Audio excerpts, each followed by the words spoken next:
There has been so much I wanted to share, but today there is something especially important I need to tell you. I have kept it myself for a while, but I don't think I can delay it any longer. To be honest, I have decided to stop playing PUBG Mobile, and I have no plans to return into the future. It's still a great game, no doubt on about that. Even while I was in the military, I followed updates from time to time and admired how much I kept evolving. But I have changed and the game has changed, and somewhere along the way, we just stopped matching.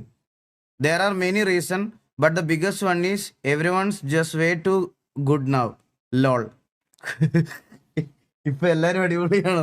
Back in the day, in my early 20s, I was confident in my skills. I dominated the solo squad content, took on multiple enemies alone, and I felt proud of what I could do.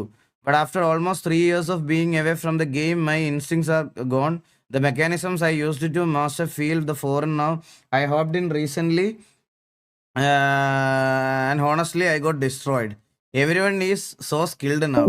It's amazing and intimidating at the same time. I realized I just can't play like they used to. It scared me. ഇത് തന്നെയാണ് ഞാനും പറഞ്ഞത് കേട്ടോ. പണ്ട് എല്ലാരും ഓടിച്ചിട്ട് അടിക്കായിരുന്നു. ഇപ്പൊ അങ്ങനെയല്ല, എല്ലാരും കളി പഠിച്ച്